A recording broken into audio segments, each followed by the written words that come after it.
Okay, so last but definitely not least, we're clicking on the post element and we're going to experiment with this. This is really good for you if you have a blog or if you have articles that you want to share. Now there's two options, single post or post list. I'm going to converse or show you the post list option. You can always go back to single post and I will show you how. So you see this and the playbook editor pulls from all the posts, the most recent posts that you had. Now I want to edit a few of these things. I want to take away the author here, written by Hoops Institute, the picture, or the gravatar, the comments, the date, and the time. To do that, I want to go to the top left corner to the post element settings. And here you can see I can change from single post and go back to post list. So how to display posts? You have a few options here. I can use generic, which is the default, or I can use posts by taxonomy, or this is another name. Taxonomy is a big word for categories. So you can post based on the categories or custom posts. You can display how you prefer to. Now I want to decrease the amount or limit the amount of posts that are seen with this post element. I think 5 is too many. So 3 may be enough, or let's even go to 2. So I go to 2 posts, limit to 2 posts, and I have an option to ignore sticky posts, prepend, which means to attach at the beginning of or exclude the sticky posts. And sticky posts are just posts that follow you throughout the scroll. And I'm going to ignore those for now.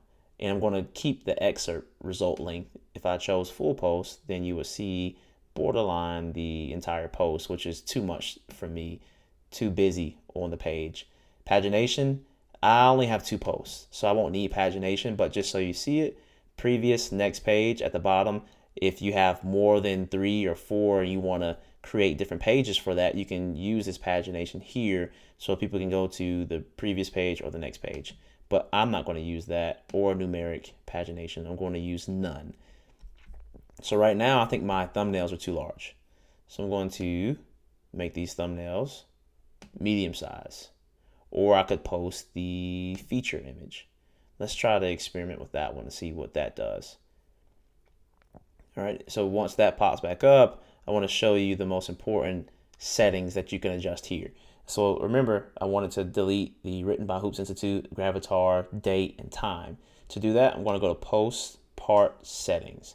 Now I'm going to remember what I want to omit. So I want to get rid of the date posted, and I'm not going to even mess with this. So you see this edit HTML. We don't want to edit the HTML. We want to make sure we make these updates at the top by clicking the check marks. So I'm going to leave this alone, get rid of this drop down menu, or completely leave it alone like I just said, edit it. Now I want to delete the date, time, author, gravatar. Date, author, gravatar, and also the comment count. And that's all. So I'm going to click OK here. After those changes have been made, I'm going to click back on the settings icon. I'm going to wait to see what the changes look like on my post element. Not bad, not bad. Now I can still make some changes here. I can still change the pictures or make sure I upload the pictures right so they are the same dimensions, so they fit the same way. But this is how you experiment with the post element. And it's a good resource to use if you have a blog or have a bunch of articles that you want people to read on your page.